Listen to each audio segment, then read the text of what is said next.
Hi, welcome to my channel. My name's Leilani, also known as Lay. Today I want to talk to you about this beautiful graphic novel called The True Lives of the Fabulous Killjoys, written by Gerard Way, Sean Simon, and then Becky Colonen. I probably butchered that name and I apologize in advance. Um, so Gerard Way is the lead singer of My Chemical Romance, a band that is now coming back today, this era. So this follows uh, the aftermath of the last album that they produced, which was Danger Days. It follows the Sing video, where there was 4 killjoys and they're trying to take down this corporation called BLI, also known as uh, Better Living Industries. I was going to say something totally different. So the goal is to take down the corporation, but instead of taking it down, they actually end up dying. So that's what happens in the Sing video. This is a few years after the incident where we're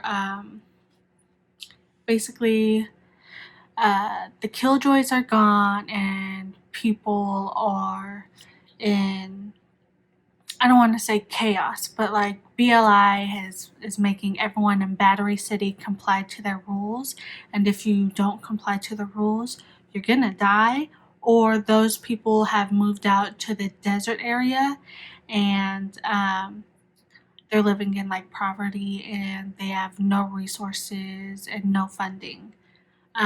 This follows 4 different perspectives. We're following the first one is we're following the little girl who was actually with the Killjoys the night they died.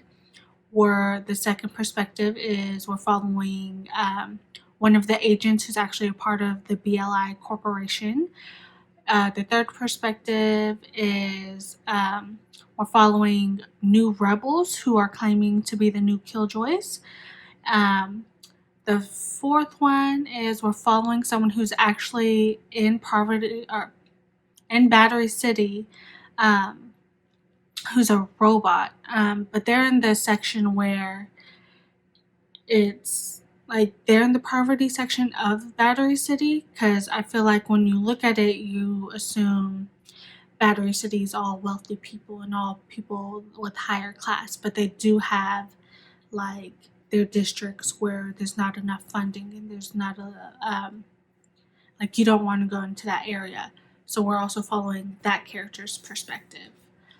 Um, I feel like the goal for the Killjoys was to protect the little girl, and because she's supposed to give hope to the world, like for those who are not in line with BLI as a corporation, because if you don't follow the rules of BLI, their agency will actually kill you or worse.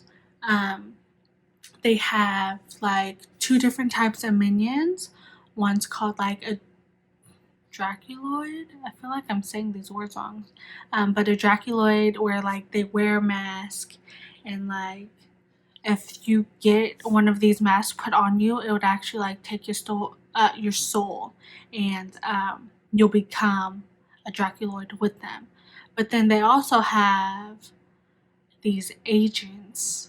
I'm forgetting what they're called, but they have these agents who go out and they actually kill people, or like, you know, like mob boss style. So whatever the BLI um,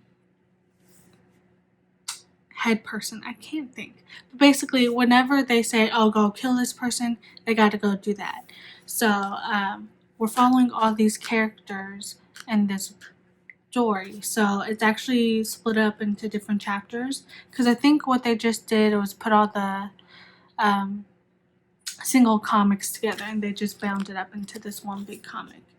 I actually gave this comic 3 stars, because what I liked is the concept of the story, and then I also love the artwork. So I'm going to show you some for example.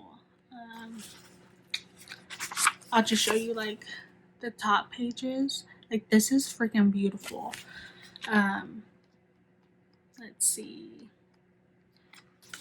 I'm showing you like the title pages so I don't like give any spoilers away of what's happening.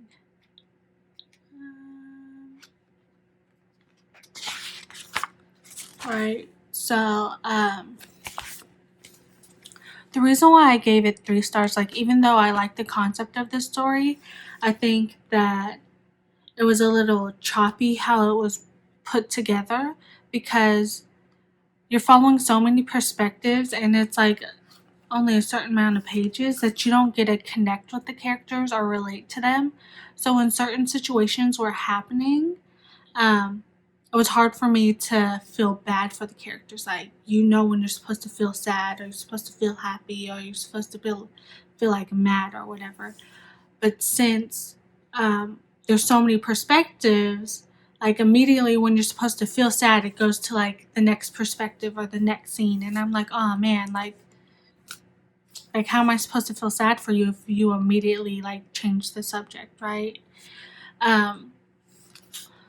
But so I think what could have made it a little bit better is if we had followed 2 perspectives separately and we got more in depth of the characters. So I think 2 perspectives that I would have appreciated to follow was the little girl, because she's actually hanging out with the new rebels. So you could have just combined their stories together. And then, man, the agent, if we could have followed his perspective, I think it would have been really good because you only get a glimpse of his life. Like in the video, like if you watch the music video, you're supposed to be like, oh, he's a bad guy, we don't like him. But in the music video, you don't get a backstory. You're just like, you know he's the bad guy. And here you get a little bit about the backstory of him. His name's Course. But you don't get a lot of it. Like, I feel like if we fleshed out the character stories more, you would, or at least I would be more invested into it. So that's the reason why I only gave it a 3-star. But I think there's more, like another graphic novel or another comic, because they left it at a cliffhanger. So I'm gonna see if I could try to find it. But all in all, I think this was like a good read for me. And yeah, so that's all I have to say about the True Lives of the Fabulous Killjoys. If you like this video, give it a like. If you want to subscribe. I'm not here to tell you what to do. So live your best life. All right, bye.